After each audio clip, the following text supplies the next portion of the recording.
Got the tie on today. Turn the heat up. Let's go.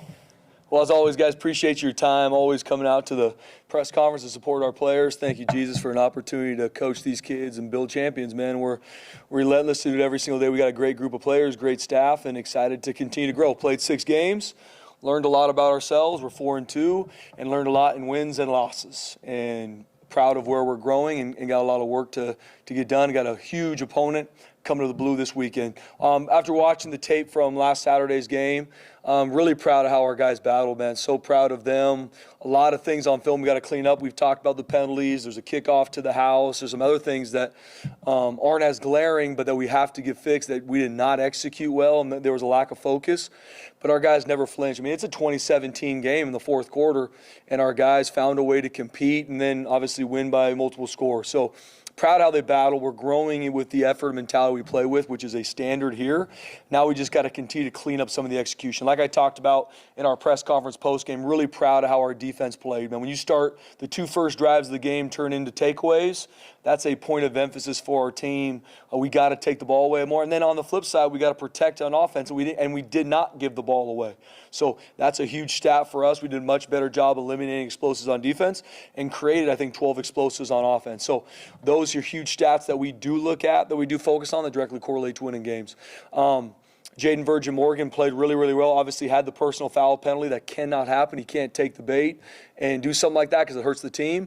We will run for that today, and obviously he was taken out of the game in that moment, but he played really, really well. It was good to see him come on. Braxton Feely had another big day.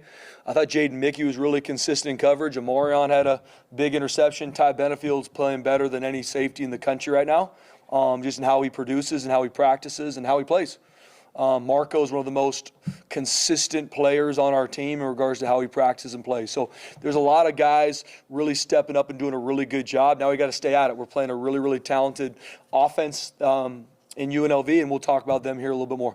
Offensively, didn't start really fast. That's going to be a big point for us, is we got to start fast. With the 2 takeaways, and we're not able to punch it in to be a touchdown in both of those situations. That's a huge point of emphasis for us to grow into starting faster. We got to start faster in our run game, especially. Way too many first down TFLs. Way too many. Can't happen. We can't start a drive on 2nd and 11. Can't happen. Obviously, the false start penalties, something we have to fix, and we're going to do some things in practice again and switching some things up to get those penalties fixed, because that's not good football. We got to get that fixed, and it starts with me finding a plan to get it done, because we have great kids that care about this team, and we got to find a way to make sure we don't continue to shoot ourselves in the foot there. I am proud of how our run game got going in the second half, but we got to start way faster in regards to running the football. Thought Maddox did a good job. There's a couple downfield throws that he's got to get to, that we got to make sure he trusts the protection he gets to, but overall he was accurate. He made his plays. Ben Ford had a big-time day. Chris Marshall had some big catches. I thought Matt Wagner played really well too, run-in pass game. And we got to find a way to make sure we get Latrell his touches too. He didn't get the ball at all in this game. That's something offensive we got to look at to make sure Latrell Caples gets the ball, because he's a huge part of our offense as well. Running back wise, I thought all 3 of them did some positive things. Sire Gaines continues to show that he can wear a defense out. Dylan Riley hit his spots and had a couple explosive runs, and Malik Sherrod does a really good job creating explosives, not only in the pass game, but also the run game. And we're going to continue to find ways to utilize him too. So in regards to special teams, obviously the kickoff to the house is a huge negative. Can't happen. That was a lack of focus, a lack of urgency on that play, and a lack of guys getting off blocks and making a tackle. At the end of the day, that's what we have to do. Like, the schemes and everything we do is the exact same thing we ran in practice, and our guys didn't execute it. And we have to find a better way to do it as coaches. We had a big return on punt return that gets taken back because of a penalty. Cannot throw a guy on the ground. Can't happen. It's a lack of technique now. So we got to be more consistent in our special teams units, where we did a really good job on punt. But then obviously we had the negatives, so we got to improve that. Huge positives from the game are a 50-yard field goal from Boomer, and obviously not planned was the fire call that Oscar threw to Grizz in the back of the end zone. That's 100% them making a play, and I'm glad we practiced that worst-case scenario every Thursday, and our guys went out there and executed. So all that's kind of a quick recap from the game. Proud of how our guys battled. It's hard to win. I never want to – there's no moral victories, and it is hard to win. And especially being a part of a program that's won a lot of football games for a long time, never want to take for granted when our players find a way to win. Also, it doesn't mean you run from the negatives of what we need to get fixed and need to clean up. Switching gears to UNLV, man. One of 11 teams in college football that's undefeated. One of 11 teams undefeated. Hats off to Dan Mullen. He's obviously one of the top coaches in the country and he's done it for a long time. And UNLV brought him there to win. And obviously he's done that at a high level. And they've played on the road. They've played in different time zones. They've been in battles. And good teams find a way to win, and UNLV has. And we know them coming to the Blue is going to be one of the best teams we see all year, and we got our work cut out for us. Think the world of what they do in all three phases. And like I said, Dan Mullen's obviously one of the top coaches in the country. So what they do offensively, their quarterback is their second leading rusher. He can make all the throws, but he is absolutely dynamic running the football. Could be design runs, but even scrambling for first downs. It's not just scrambling for first downs. He's explosive. And Chinander, I think very, very highly of him. He's a Virginia transfer that has come on strong, and that offense is rolling. I think they're a top 20 offense in every category. First downs, touchdowns, yards. They're a very, very explosive offense. Obviously, Dan Mullen, offensive guy, you see that. You see the explosive bones. They mix in tempo. They're explosive. They got one of the top running back. I think Thomas, number 9, is averaging like 8 or 9 yards a carry, which is a lot. And we gotta hem them up in the run game. And then they got a really great receiving core. They did a great job in the portal bringing some guys in. They got a couple returners there that are really explosive. And one of the better O-line units we'll see all season. They're big and physical. I mean, one of their guards, 350 pounds. Another one's big. I mean, their O-line works really well together. Very physical. So you look at the film, there's no doubt they're undefeated, and there's no doubt they're one of the top 20 offenses in the country. That's what you get when you have really good players and you have really good coaches. On the flip side, defensively, and this really goes for their whole team, I think they're number 2 in the country in turnover margin, right? They're +9. I think we're like +3, right? So they do a really good job on defense taking the ball away, and they protect the ball really well on offense. That's a hats off to them as a team, because that's a stat that directly correlates to winning. So we got to know that we got to protect the ball on offense, and we have to continue to grow in how we take the ball away, but they do a really good job defensively. They work really well together defensively too. Same thing offensively, man. They were able to bring in some really good players in the transfer portal. Their nickel transfer from South Florida, I believe, number 4, he does a really, really good job, man. He's got, I think, 4 interceptions, and they use him in a lot of ways. A little bit banged up against Wyoming, but they use him in a lot of ways, can tackle. I think he's got 4 interceptions on the year. Like I said, like he's a really, really good player. Their front works really well together. They got a couple returners on their front. Lucas Conti's a really good player in their defensive line. They got good edge players. And their back end is all guys that have played really, really well at either schools they came from or at UNLV. So I like what they do defensively. They're smart. They do a really good job on third down. They're one of the top third down. They're the number 1 third down defense in our conference, and they're one of the top ones in the country. So you get to third down, man, it's hard. It's really hard to deal with what they do schematically. They got guys that can lock up in man coverage, and they do a good job getting after the quarterback. So we got our hands full offensively, and we know they're going to play really, really hard, and they're going to find a way to – they're going to try their tails off to take the ball away, and we got to protect it. Lastly, special teams-wise, they got good returners. They got good schemes. They're going to pick their shots. And we obviously, with what we've put on film, if I'm them, they got all the confidence in the world to come in here and take a kickoff to the house, a punt to the house, and we got our work cut out for us to make sure that doesn't happen. So a ton of respect for UNLV, ton of respect for Dan Mullen and their staff. And like I said, they're undefeated for a reason. It's a really, really good football team. One of the best teams we'll see all season, and we got to make sure we prep to play our best on Saturday. And we need all of Bronco Nation. We need that place sold out. That is an advantage for us playing at home. It's an advantage for anyone playing at home, but especially here on the Blue, we need Bronco Nation to be here all game long. We need them to be loud because that is an advantage for us. Protecting the Blue matters to this team, matters to me, matters to our players, and we need all of Bronco Nation here at 1:30 the entire game this Saturday night because we got a huge opponent coming to the Blue. With that being said, open it up for questions. What did you make of like a third of the fans leaving at halftime? Yeah, I mean, it's one of those things, BJ, I just never want our fan base to ever assume that winning just happens. Because winning's hard. Winning's hard. And yes, I get it. It's raining. It's a late game. No doubt. And everyone's got their reasoning. I get it. Life happens. But like winning's hard. We work our tails off to find ways to win. Obviously, we don't always win. And we got to find ways to win more. But Bronco Nation, man, I think I believe without question we have the best fan base in the country. But it's hard coming out at half when you look up and you see a lot of the fans gone. That's hard. It's hard for our team. And everyone's got their reasoning, and I'm not here to negatively talk about it.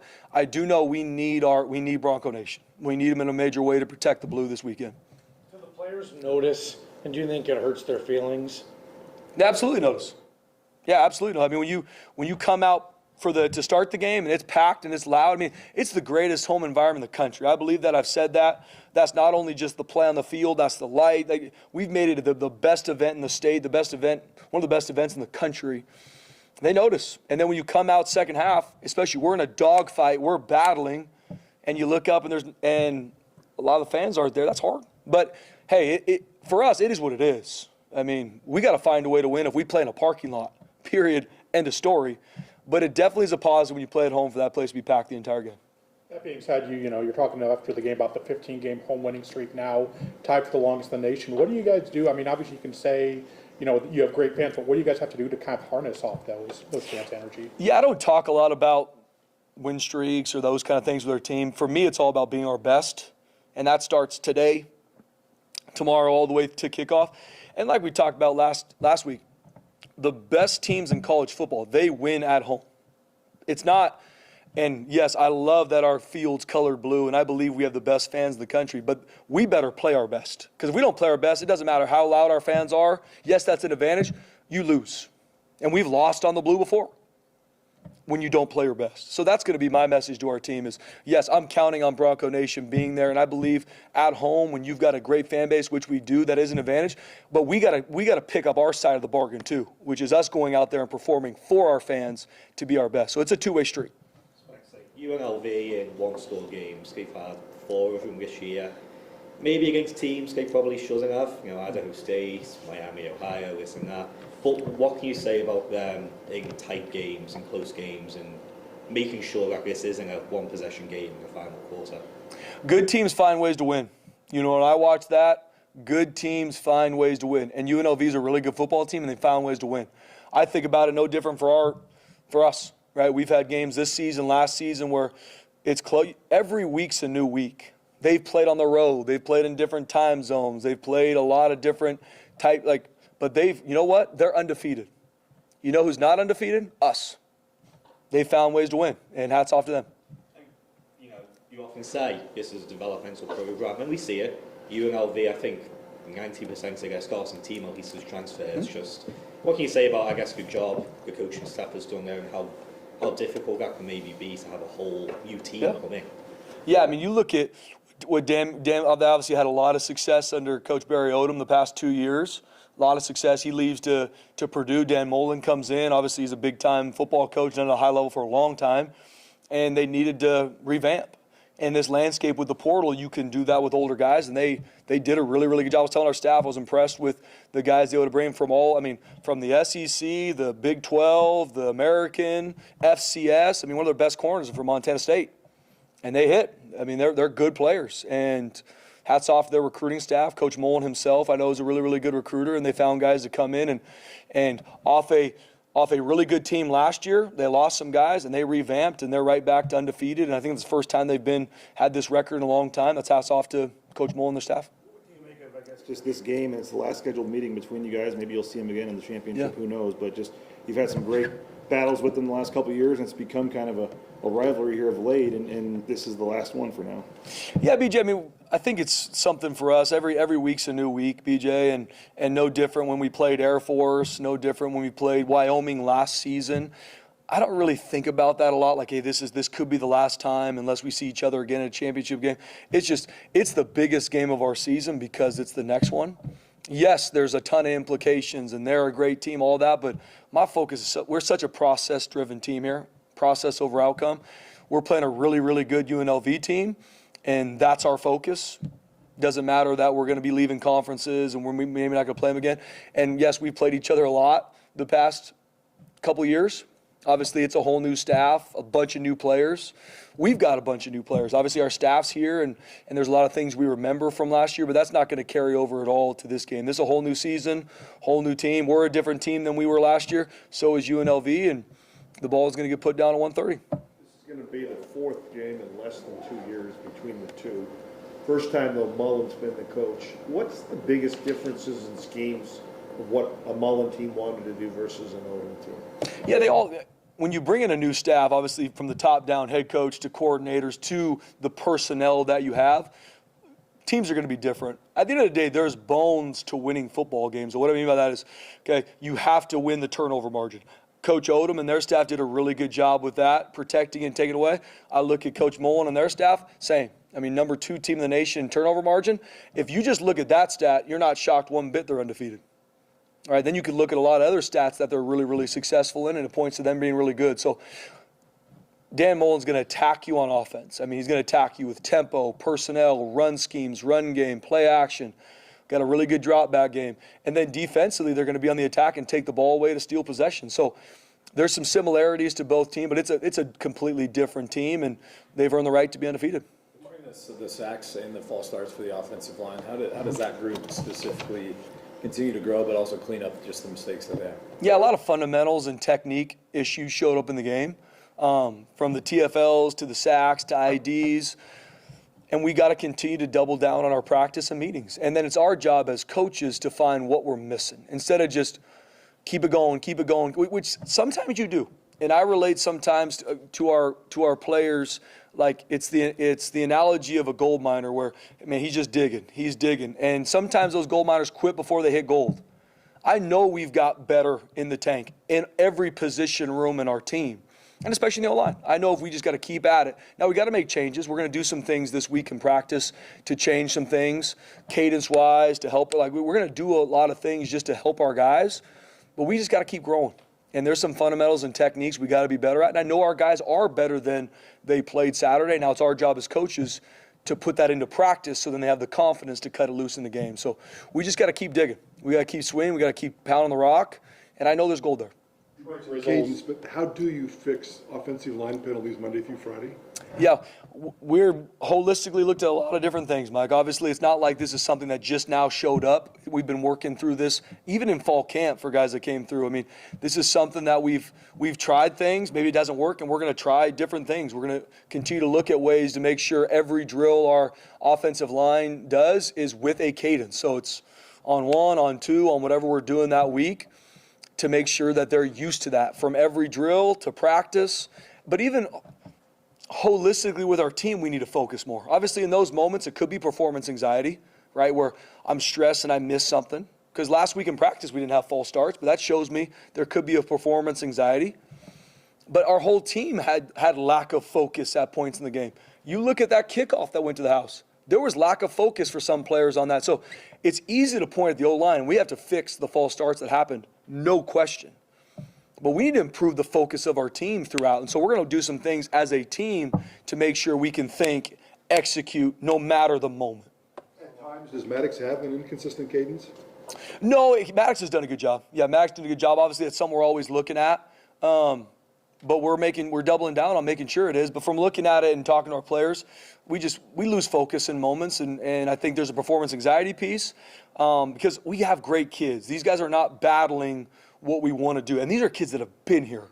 It ain't like, well, this isn't what you're used to. This is what we do here. It's foundation of what we do offensively, and we just have to execute better, and it starts with our focus, and we got to work it throughout the week. So we're had a lot of really good meetings, and we have. It isn't like now all of a sudden we're saying this is something no different with tackling. Tackling comes up, but it isn't like after Notre Dame, now I guess we should tackle in practice. It's something that we've been focusing on, but us as coaches, we're not problem pointers. We are problem solvers. And so I'm never going to go in with our players or staff and be like, oh, it is what it is. Like, okay, we tried something. Maybe it didn't work the way we wanted it to, Mike. So now let's find a better way to teach it, drill it, so our guys have the confidence to not to make sure they can do it in the game. You mentioned sports, anxiety, performance anxiety Yeah. a couple of different times. Do you have to bring in like a sports psychologist even maybe, or have you thought about things Yeah, like I think that? it's something in the offseason we're definitely going to look at. I think that's a space in college football that we need to. I know Stephanie and EJ and her staff do a really good job with the mental side with our players, and they work some sports psychology into, but that's a growing space, and it's something that I want to make sure we even grow even more this offseason. Absolutely. And so it's something we're focused on that too, Mike, and something that I know even as a program, the sports psychology piece is something I'm excited to grow now, but obviously that's probably going to be more of an off-season situation. Troy Grizzle's the latest walk-on to have a big moment for you guys. What can you say about the work he's done to put himself in the position the last 2 years, especially when it's come to the position change? Yeah, I mean, Troy Grizzle, guy that is on scout team, battling his tail off against Max Steege, Jaden Virgin Morgan. I mean, battling. He's got his package on offense. He's on field goal. And him getting that moment, man, where he did exactly what we rep in practice and nailed it in a situation that, like I said, was not called. That was our players just reacting to a negative play, turning into a positive. That's why our sideline erupted for Grizz. We call him Grizz because he's earned it. I mean, he's a team-first guy. I mean, a guy that came here to play edge, and then we needed more tight ends, and so he's like, Coach, send me. I'm in. And now he's a good player for us, man. He's making plays, and he's helping our team, and I got the utmost respect for Grizz. The kick return you mentioned after the game, like some guys weren't expecting the kick to be returned or to go. What actually happened on that play? Or? The kickoff to the house? Yeah, so I mean, we've obviously as coaches, and it starts with us, but Boom's done a great job getting touchbacks, right? Kicking it out. So as much as you tell them, hey, this is the one that might not, sometimes you got to learn through pain. I'm not happy that we had to learn through that pain, BJ, but we did. And there were opportunities in that play where there's some guys not completely going full speed down to the ball. And that's on us to get fixed. Not because our guys don't love this team, but it was a lack of focus in that moment. And then just simple IDs were missed on that kickoff. And then at the end of the day, we got to go make a tackle. I got to get off a block and go make a tackle. And so we're going to do some things this week differently in regards to our coverage units to make sure that doesn't happen again. Once again, we're problem solvers. I'm not here to point problems. I'm here to fix them.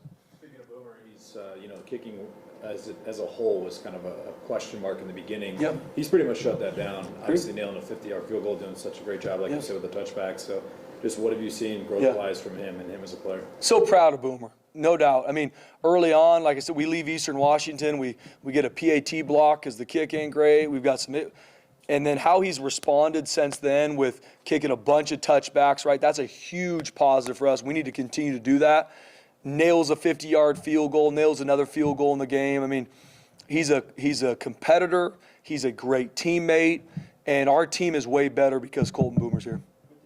Return game, I know you guys went into the season wanting to be able to try to be more explosive and kick return game. I think you've only returned 5 punts for 30 yards this season, and then the kick return game, you guys are like 129th in the country. I know you have your opinion on stats, but just in terms of the return game and trying to get more explosive plays, what's your thoughts there? I'm not going to drop my line on you on this one, BJ. No. I think at the end of the day, let's look at punt return. We had a 40, I don't know if it's 40, maybe 30-yard return negated by a penalty. All right, so it happened. That's real life. And in that situation, we have a player that's battling his tail off, but at the end, throws a guy on the ground. Can't happen. That's a technique. We rep it. But as a coach, we're obviously not repping that enough. Because that's a 30-yard return that then all of a sudden we're sitting here saying how great our punt return unit is, right? So we got to make – because we have an elite returner. I believe in Malik Stroud. I believe he's one of the best around. We got to make sure we give him space. And when we get our pitch to hit, we got to hit it. On the flip side, when you look at our kickoff return, we really got one shot in the game. And the one shot we get, we're not physical enough. Our blocks aren't – we're getting to the area we need to, but we're not physical enough. We're getting run over. Can't happen. Same thing. We're going to look at it in practice to find ways. We're going to do more walkthroughs in that space to make sure we're getting to leverage. And then I'm winning my one-on-one. 11 dudes on the field. You need to win your one-on-one for the team, and it's not happening consistent enough, and we got to find the guys that can, and the guys that are battling, we got to grow those techniques because we need to be more explosive in the return game. How hard is that, too, I guess, where you have to weigh taking him at the 25 or whatever versus what you could get because maybe you want to try to make something happen, but obviously it's got to pay off. Yeah, BJ, I really don't want to wave the white flag. I think, obviously, we got to be smart, and we got to put our players in advantageous situations. But I think if you just wave the white flag every time on kick of return, that's giving an advantage to the team you're playing because they know, hey, they're just going to take this thing at the 25. Obviously, it's hurt us before because we're starting on the 15, 10, 20 when you could easily just take it at the 25. But I know we got enough in this building to be explosive on kickoff return and punt return. we have to execute better, and us as coaches got to do a better job to make sure they do. Ben came in with 4 catches coming into the season. I know you talked about Yeah. it before, but definitely coming off his best game. He's got 5 touchdowns at home. Yeah. Just what can you say about Ben and his performance and just how much he's Yeah. grown? Man, Ben Ford, guys, local kid, been through the ringer in his time at Boise State. Season-ending injury after season-ending injury, shoulder, knees, but an absolute warrior. I have not been around Ben when he's in a bad mood. Now, I'm not saying he hasn't been fighting and battling, because he's been through a lot of painful moments in his career here, but an elite teammate. And it's funny how God works, man. The guys that focus on the team and focus on helping everybody else usually get a lot of individual success and get a lot of individual credit. The guys that want all the individual success and don't focus on the team, it usually flips on them. And Ben Ford's a guy that has become one of our best players, and that's earned. That's not because coaches just like him. He's earned every bit of that, and I cannot be more happy for him, and he deserves all of it. We saw 3 coaches get fired on Saturday. James Franklin, obviously. I mean, you lose. You've had at Notre Dame. People are out going crazy all of a sudden. I mean, what just about this profession and just what you sign up for? And I know the pay is good, but just everything else that comes with it. What are you making? You know, for the buyouts and everything else getting thrown around, and these coaches getting fired. Just your thoughts. People are upset after Notre Dame? Yeah, I'm not on social media. I don't know. I'm just kidding. No, I mean, at the end of the day, I mean, this is what I always feel about college football is you know what you sign up for. And I tell people all the time, like, I get judged on what happens 12 nights a year. Tell me another profession where it's like that. If you don't want that, don't get into college football. Like, and I know that maybe sounds a little, but that's just, at the end of the day, that's what college football is. And it's a very transactional space. It's not what have you done in your time, it's what have you done now. And I think, and like I said, I think highly of James Franklin. It was great getting to know him when we played him in the Fiesta Bowl. He's had a lot of success. I mean, they're the number 3 team in the nation, 2 weeks ago? And yeah, they lost some games that obviously, on paper they shouldn't and all that. He gets fired. So there's inner workings to everything. My heart goes out to coaches because regardless of the money and everyone sees, I get that. That's hard. I mean, to get fired and go through that, and especially for the staff. I've been in situations where someone gets that's hard for the staff, the players. So my heart goes out to those teams, and I pray God's best for their lives and what they go to next. But that's college football, and it's what have you done for me right now? And that's where for us and our staff, it's all about our process. Because if you look too much at college football and where it is and where's it going to go and conferences and money, you can get lost. And that's why for me I need to be my best for our team Monday, today, to put them in the best situation to win. I try not to focus on any of the outside stuff as much as I can, BJ, and I don't want our staff to. I don't want our players to either, especially in this space. So it hurts my heart that when guys lose their job and go through it, regardless of what they're getting paid and all that. But that is a reality of college football. We get judged on what happens 12 nights a year, and if you don't want that, pick a different job. You guys have seen a few mobile QBs this season. What does Chinander do that maybe you haven't seen yet this year? Yeah, Chinander, the thing about him is, yes, he's extremely mobile. I mean, he had the game-winning touchdown run against Air Force, and he's their second leading rusher, especially when their leading rusher is one of the best running backs in the country. But he can make all the throws, too. A lot of times you're going against a really mobile quarterback. It's like, okay, well, you can really isolate him to make certain throws because he's more of a runner. Chinander can do it all. So you better be dialed in. And they got weapons at receiver and tight end. So you better make sure you're dialed in coverage-wise to defend the pass game. But the second he gets out of that pocket, it might even be worse for you. So I got a lot of respect for what he does, not only just running, but who he is as a thrower too. So we got to be dialed in all 3 phases of our defense, the front, the backers, and the back end, because we're all going to be in conflict. We got to do a good job slowing them down. I know we talk about Maddox a lot, but taking back-to-back sacks coming out of a timeout, the 2-minute drill in the second quarter, just what's the message just to him in that specific sequence? Yeah, those are hard moments, and obviously prior to it we had some penalties, so there was a lot of self-inflicted negatives, right? Broncos can't beat the Broncos. Broncos cannot beat the Broncos. We can't do that. and we got to make our plays when they come. And so in situations like that where a sack happens, obviously we got to win up front with our offensive line in regards to our fundamentals and techniques. And then obviously at quarterback, I got to make sure I get the ball away. There's nothing wrong with throwing the ball away, but it's hard in those situations because he's trying to make a play for our team too. So it's both sides. Like I said, I thought Maddox did some really good stuff on Saturday. Yes, there's some moments where we need to throw that ball away. There's also some moments where he could stand in there more because the protection is good and we could attack downfield. So I thought Maddox did some really good stuff. There's going to be things to improve in for him, absolutely. But we got to make sure we continue to grow in all aspects. Thanks, guys.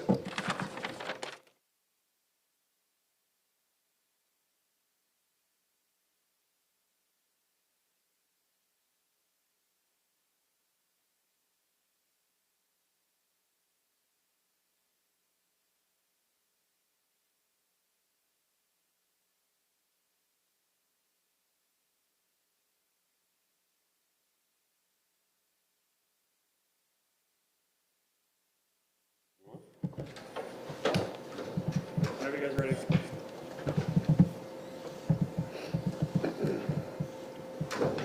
We're talking about that. You're ready to go, John. Go ahead.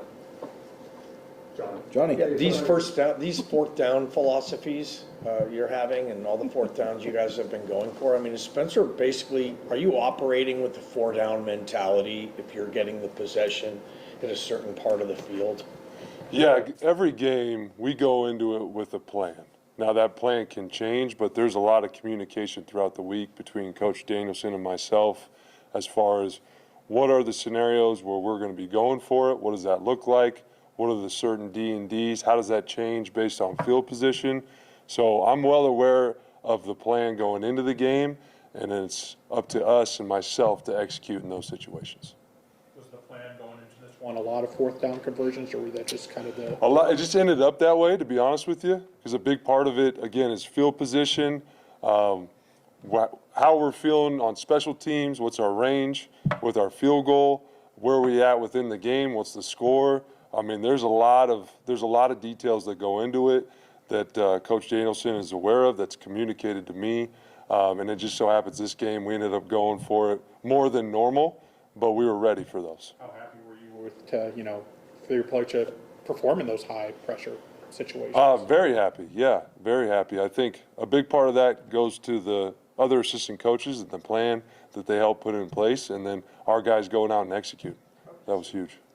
Oh, good. How have you seen the willingness to do that evolve? I mean, there were seasons where you guys haven't converted, 4 fourth downs in a year, and you guys go out and do it in a game. You had 4 in the first half. So just like, I mean, that's just part of football. It's obviously changed over the years. So yeah. How much do you like that, though? And you can obviously see the results of it.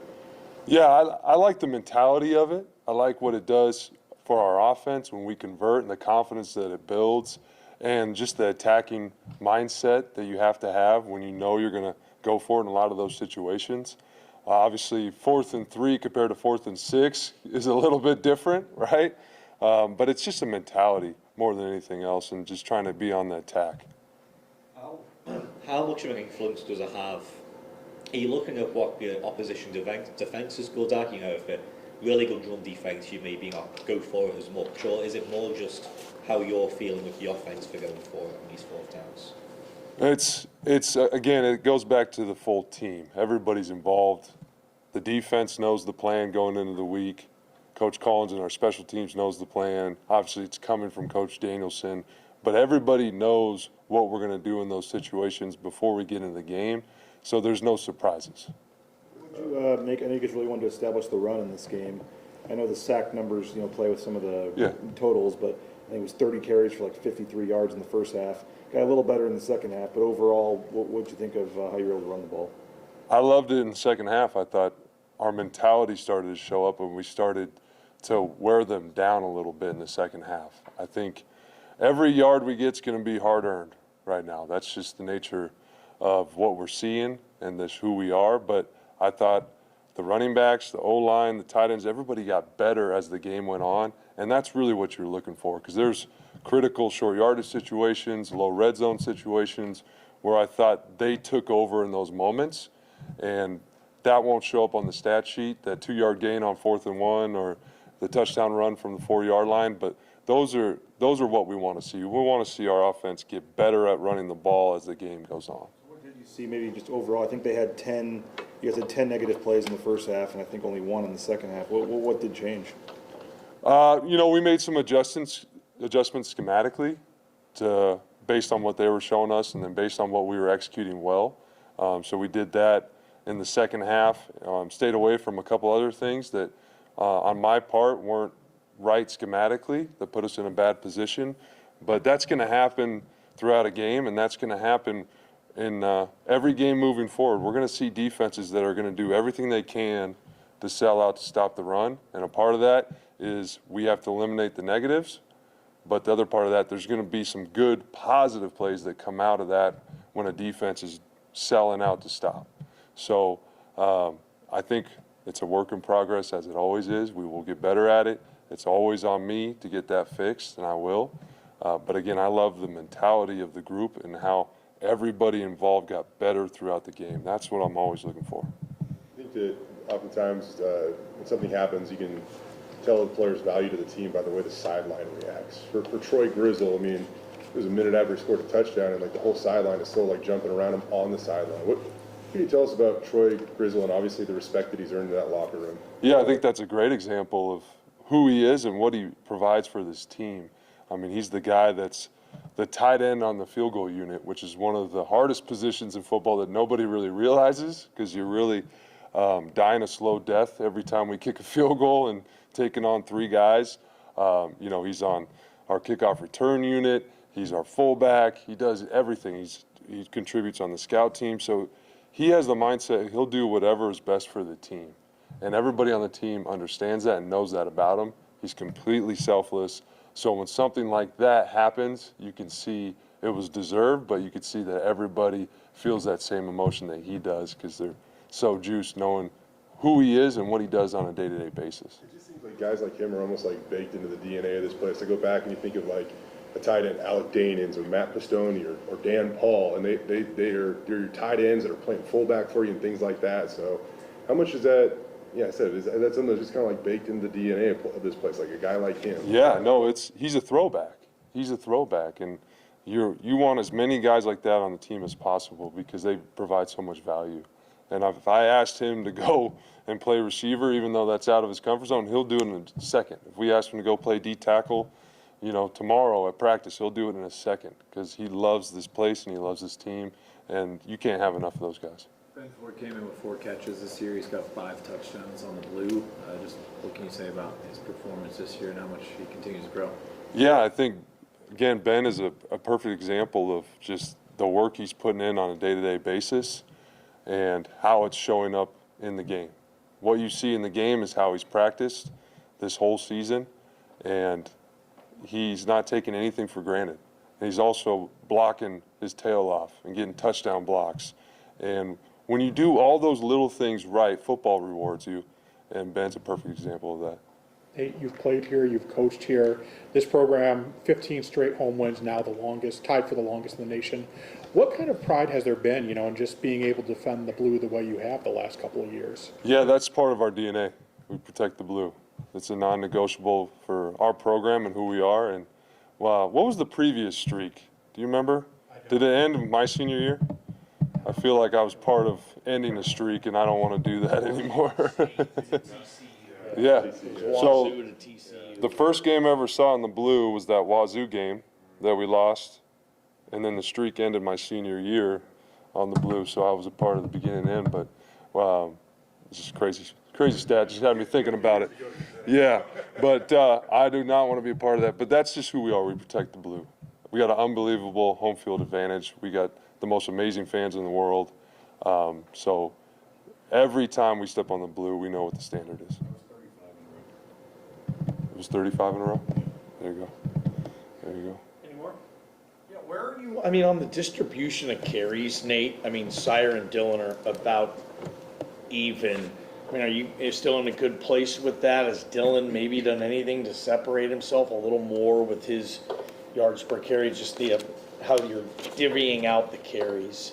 Yeah, I think it's evolved each game. I think we've gotten better and better as each game has gone on. I think what you've noticed with Cy is he's gotten better each game, so his carries are starting to go up. And then situationally, again, that's where you really see Cy shine, is in short yardage.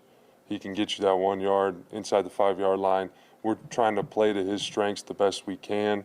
Obviously, Dylan's doing phenomenal things. So whenever we can kind of keep it equal amongst those guys and they feel like they're having an impact, that's always the goal. And then Malik's, you know, he's having an impact in a lot of different areas you can't see. Maybe not just the carries, but as far as getting the football in his hands and being the returner for us. So I think we're getting better and better as each week goes as far as designating what that looks like for each guy. But the more we can spread it amongst those three, the better we're going to be, because we're playing to their strengths.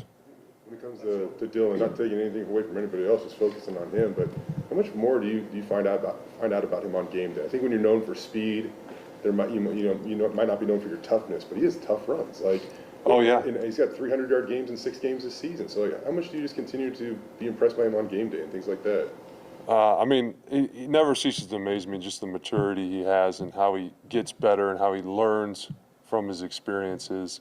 And I think what makes him very unique is he has that speed, but he's not afraid to mix it up, and he can break those hard tackles. And so just having that blend is so impactful for our offense. All right, thanks, Coach. Yep, thank you, guys.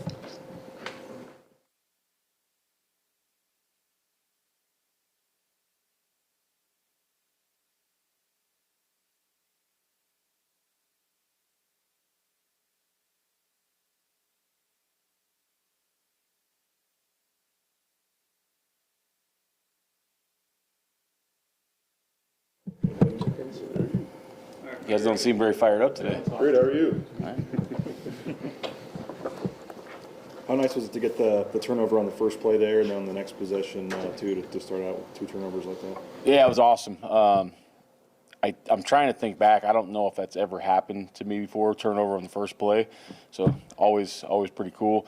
And then to come back with the one. And the thing about the turnovers were things we've stressed, which is nice to see happening. Some of the drill work we emphasized. The first one, in the quarterback, when we get a shot at him, like I was telling the guys the other day, like we had 55 sacks last year, most in the country, and we got like 2 balls out. Like we need to get these balls out when we're getting to the quarterback. And then Amarion's pick, like that's teach tape technique, hands on, look and lean, extend, high point the ball. So it's really good to see the drill work come out almost more importantly than the turnovers.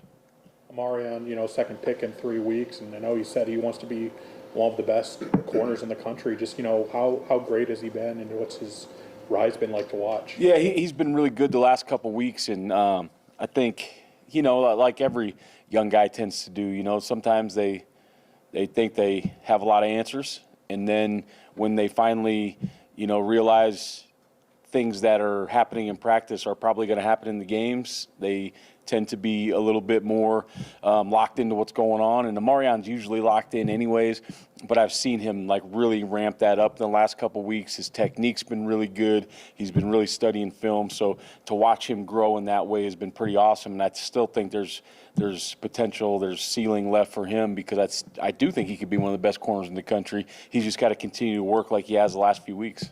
What can you say about the improvement of the secondary chings? I feel like, last season, the first few weeks of this season, I got so much flack. And you guys have kept quarterbacks to, career low yards, and, the score lines haven't been crazy. So what can you say about the secondary? Well, like I said, they've done a great job, and credit to their coaches too. Like they've really, the last, 3 or 4 weeks, really have all hands on deck, using all the coaches, rotating through circuits so we can get every guy through every drill that he may need, whether it's the corners making sure they're getting cloud work and man work and thirds work, and the safeties getting post work and half work and catch man work. So the coaches have been working really hard to get that thing set up so we can be efficient and get them all the reps they need, and the players have done a really good job with their communication and taking the drill work into practice and then carrying over to games.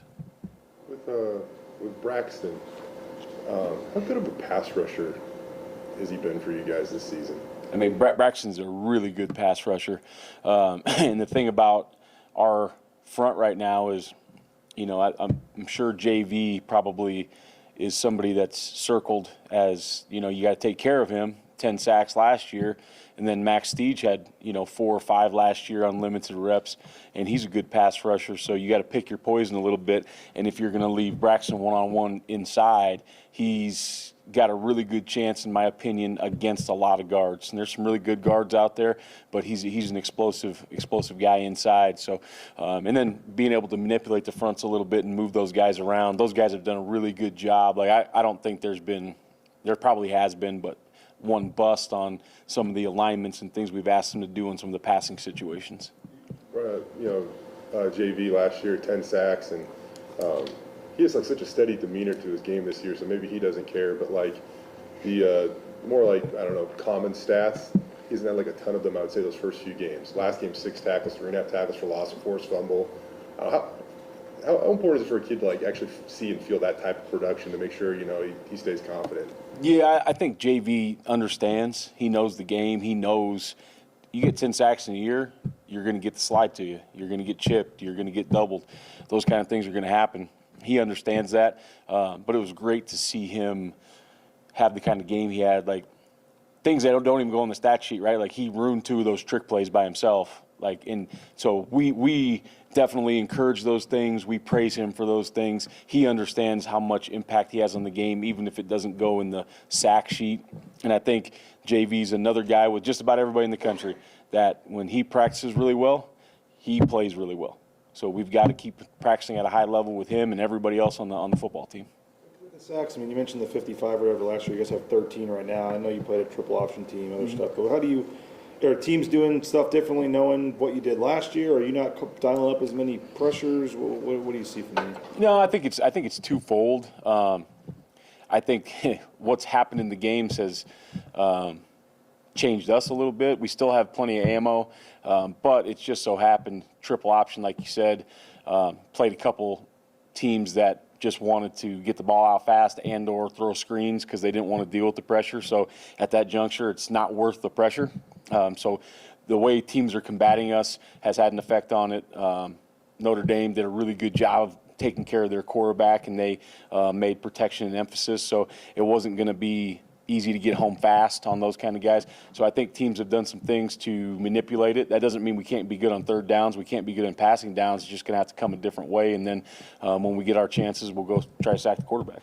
Chinander is a guy that can hurt you with either his arms or his legs. Obviously, on all plays, you want all 11 guys to be focused at all times, but how much more is that even stressed this week? No, I think he's a guy, you're right. He's a guy that you have to make sure that either A, pressure and those rush lanes are correct, so you're keeping him in the pocket, or B, when you're not pressuring him, you've got to have eyes on him, because I think he's really dangerous when he pulls the ball down and runs. Even in the run game, on the zone reads or some manufactured quarterback runs, he can be very, very dangerous when he pulls the ball and gets out in the open field. Been really good against the blitz this year, 5 touchdowns, 0 turnovers. You face a quarterback who is really good against pressures like that. Does it change your approach a little bit, or do you still come in with the mindset of we're going to run our stuff and just try to get to him? Yeah, no, I think you got to play the game. You can't, does it always look like blitz? Then you're going to get yourself in a problem. But if you can show some pressure looks and pop out, and then show some static looks and bring them, and then show it and bring it, and static and drop them out, I think that's the game you got to play a little bit. But I don't think our mentality is never like we're not going to go pressure somebody. Like, it's going to happen. When, how much, just as we talked about, don't know. That's game plan to game plan. But we can't just be like, we're not gonna show this guy any pressure. You played 28 guys on defense, 24 played at least 10 snaps, nobody played over 40 snaps. As we head into week 8, middle of October, how much of a luxury is that? That's great. I thought that first group and whoever was rotating with that first group, because there's a lot more than just 11 in that first group, but those guys played really well. Obviously, some things we cannot have a personal foul. We've got scored on twice after personal fouls. Eliminate that, and things look even better. And then when the next group gets in, they've got to finish, period, point blank. Whether you're a starter or not, you have to finish. That's just a standard. and you're earning reps. You're on audition to see if you should get more reps earlier in the games. If you maybe think you should be the starter in practice, that's your chance to get those reps. But we've got to finish as a team because everybody's one injury away from getting in.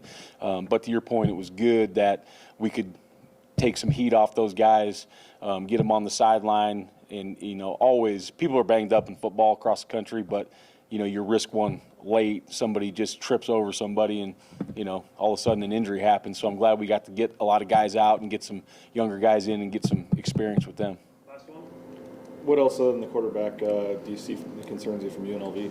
Yeah, I think he's really good. Like, he can extend plays, and I know we just talked about him being able to run the ball, but he also he'll run up to the line of scrimmage. You think he's about to break it, and then all of a sudden, so I think he can extend plays, whether it's with his legs or with his eyes downfield. I think he has a good feel for the read plays that he's given, whether he's going to hand that thing or if he's going to keep the ball. I just think he looks like a guy to me, like he's just a gamer. And I'm sure he does it in practice too.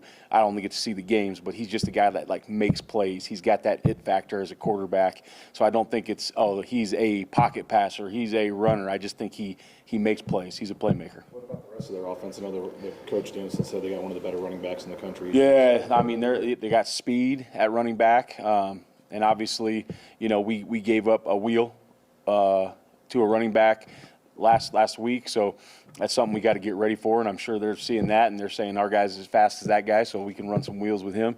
They they got some big receivers that can run good routes, and their O-line on film looks to be like a big group that wants to run gap schemes, wants to get downhill at the run game.